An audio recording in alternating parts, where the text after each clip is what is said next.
Hello everyone, very good morning. This side Shashir, welcome to my YouTube channel Shishir की पाठशाला। और आशा करता हूँ आप सभी काफ़ी अच्छे होंगे।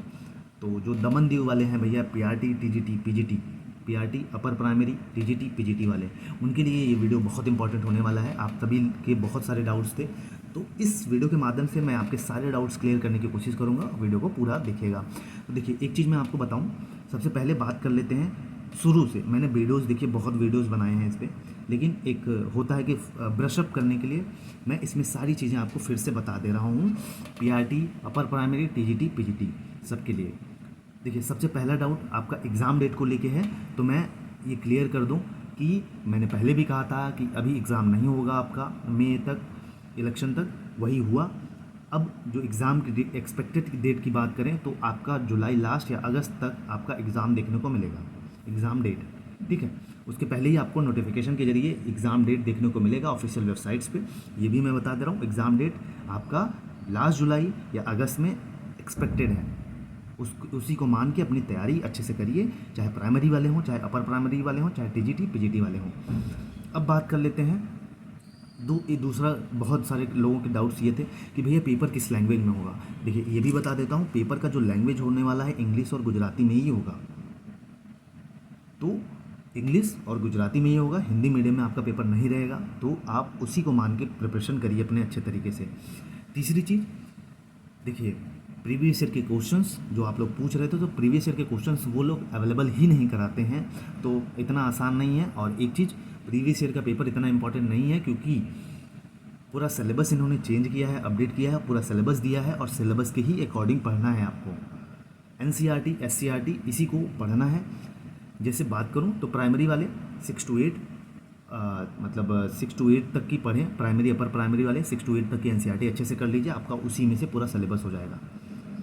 बाकी प्राइमरी वाले जो हैं वो उनका सिलेबस का पूरा एकदम सीटेड वाला सिलेबस है। एक दो टॉपिक इधर उधर हुआ है, वो सारी चीज़ें बहुत अच्छे तरीके से मैंने अभी कराया भी है, और जैसे ही एग्ज़ाम आएगा मैं उसको फास्ट मोड में करा भी दूंगा। बात करें टीजीटी की, तो आप लोग 9th-10th की जो बुक्स है एनसीईआरटी की, उसको काफ़ी अच्छे से पढ़िए, वहीं से आपके क्वेश्चन पूछे जाएंगे। अगर आपको गुजरात बोर्ड की एनसीईआरटी की बुक्स मिल जाती हैं, वही पढ़िए, वो बेस्ट है। पीजीटी की बात कर लें, पीजीटी वाले भी 11th-12th की किताब काफ़ी अच्छे से, बुक्स जो हैं बहुत अच्छे से तरीके से पढ़िए उसको। एनसीईआरटी गुजरात बोर्ड की या एनसीईआरटी आपको सिंपल मिल जाए कहीं की, सीबीएसई बोर्ड की, आप उसको अच्छे से पढ़िए, वहीं से आपके क्वेश्चन पूछे जाएंगे, आपको कहीं इधर उधर से नहीं पढ़ना है। क्योंकि मेरी बात हुई थी वहाँ पे, उन्होंने यही कहा कि हम लोगों ने सिलेबस अपलोड किया, उसी के अकॉर्डिंग आप पढ़िए, उससे बाहर क्वेश्चन हम नहीं पूछते हैं। ये भी डाउट आपका ख़त्म हो गया, क्या पढ़ना है पीआरटी टीजीटी पीजीटी। अब पेपर पैटर्न की बात कर लेते हैं। तो देखिए, जो भी लिखा है नोटिफिकेशन में, 100 नंबर का आपका पेपर होने वाला है, 0.25 की नेगेटिव मार्किंग होने वाली है, 33% आपको क्वालिफाइंग पाना है भैया। 33% में आपका सिलेक्शन नहीं होगा, आपका सिलेक्शन तभी होगा जब आप हाईएस्ट नंबर गेन करेंगे। तो आप हाईएस्ट नंबर की प्रिपरेशन करिए, 33% क्वालिफाइंग के लिए मत प्रिपरेशन करिए अपनी। अब एक चीज़ और बता दूं कि जो भी कैंडिडेट्स या जो भी स्टूडेंट, देखिए, प्राइमरी और अपर प्राइमरी के जो नोट्स हैं वो मेरे पास अवेलेबल हैं। मैंने बहुत सारे स्टूडेंट ने परचेज़ भी किया है, और अकॉर्डिंग टू सिलेबस सारी चीज़ें हैं। अगर जिनको पढ़ना है वो चैनल पे पढ़ सकते हैं, बाकी नहीं तो नोट्स को ले सकते हैं बहुत मिनिमम कॉस्ट में। ठीक है, ऐसा भी नहीं रखा है मैंने कि बहुत ज़्यादा कॉस्ट रखा है, एकदम सिलेबस के अकॉर्डिंग सारी चीज़ें बहुत कम दाम में। 8853954496 पर आप मैसेज करके, व्हाट्सएप करके आप डिटेल ले सकते हो नोट्स की। प्राइमरी अपर प्राइमरी दोनों की बात कर रहा हूँ, इंग्लिश मीडियम में अवेलेबल है, एसएसटी वाले और साइंस वाले भी। और अगर बात करूँ टीजीटी और पीजीटी वाले, जो पार्ट ए वाला सेक्शन है उसके लिए आप उसका नोट्स मेरे पास अवेलेबल है, कंप्लीट नोट्स पार्ट ए वाला जो सेक्शन होने वाला है, तो आप उसको भी ले सकते हो। 8853954496 पर मैसेज करके आप इस नोट्स को ले सकते हो, जो पार्ट ए वाला सेक्शन है। बाकी अपना पार्ट बी सिलेबस के अकॉर्डिंग पढ़िए, उसका नोट्स मेरे पास अवेलेबल नहीं है, मैं अभी से बता दे रहा हूँ आपको। तो पेपर पैटर्न की बता दी मैंने बात, एग्ज़ाम भी बता दिया, आपको कैसे पढ़ना है, नोट्स कैसे लेना है, सारी चीज़ें मैंने बता दी। अब मुझे नहीं लगता कोई डाउट आपके दिमाग में बचा होगा अभी तक। बस ये है कि मन लगा के पढ़ते रहिए, जुलाई अगस्त तक एग्ज़ाम आपके होने वाले हैं। एक चीज़ और था, आप लोगों का डाउट जो था कि कितने नंबर ऑफ़ अप्लीकेशंस पड़े हुए हैं। तो देखिए, इसमें आरटीआई लगाने का कोई तरीका नहीं है। इसमें राइट टू इन्फॉर्मेशन के थ्रू आप किसी भी वैकेंसीज़ की डिटेल्स, मतलब मांग सकते हो कि कितने नंबर ऑफ स्टूडेंट्स ने फॉर्म को अप्लाई किया है, कितने उन्होंने नहीं अप्लाई किया है। तो इसका इसमें ऐसा कुछ नहीं है, ठीक है। पूछने पर वो कुछ बता ही नहीं रहे, ना कॉल पिक कर रहे हैं, तो इसके लिए आप लोग निश्चिंत रहिए, इससे आपको कोई मतलब नहीं है। हाँ, वैकेंसीज़ कम है, हो सकता है टीजीटी पीजीटी में सब्जेक्ट जो कंसर्न सब्जेक्ट है उसमें वैकेंसीज़ कम है, लेकिन आप प्रिपरेशन अच्छे से करेंगे हो जाएगा। एक चीज़ और बता दूं, देखिए मेरा एनालिसिस, मेरा यूट्यूब पे या जो भी एनालिसिस है उसके बेसिस पे अगर बात करूं, तो in the comparison of other state के जो फॉर्म आते हैं टीचिंग से रिलेटेड, उसके कंपैरिजन में दमन दीव में जो वैकेंसीज हैं उसके बहुत कम फॉर्म पड़े हुए हैं, बहुत कम लोगों ने अप्लाई किया है, और अदर स्टेट वाले स्टूडेंट बहुत कम जाएंगे वहाँ पे एग्ज़ाम देने।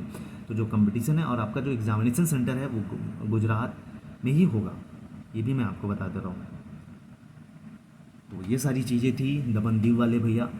आप लोगों के जो भी डाउट्स थे मैंने ब्रशअप कर दिया, रिवाइज भी कर दिया, नोट्स वगैरह कैसे लेना है, कैसे नहीं लेना है, क्या पढ़ना है, क्या नहीं पढ़ना है, एनसीईआरटी को ही फॉलो करना है और चीज़ों को फॉलो नहीं करना है। मैं बार बार कह रहा हूँ, एनसीईआरटी ही सर्वोपरि है, वहीं से क्वेश्चन पूछे जाएंगे आपके।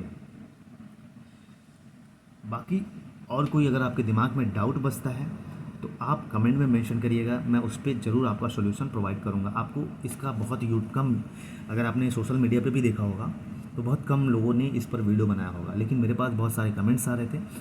मेरे भी कई स्टूडेंट भाई बहन थे जो चाहते थे उसके बारे में डिटेल्स लेना, तो मैंने पूरी कोशिश की अपने बेसिस पे वहाँ के लोगों से कांटेक्ट करके सारी चीज़ें आपको प्रोवाइड कर सकूँ। बाकी आप लोग खुद ही समझदार हो। और एनालिसिस के बेसिस पे बात कर रहा था मैं, तो बता दूं आपको, जो डाटा मोटा मोटा है तो मुझे नहीं लगता कि बहुत ज़्यादा फॉर्म पड़े हैं, क्योंकि हर कोई स्टूडेंट जो भी है प्रिपरेशन कर रहा है वो सोशल मीडिया यूट्यूब पर ज़रूर आता है एक बार सर्च करने, क्या है एलिजिबिलिटी क्राइटेरिया, क्या है चीज़ें।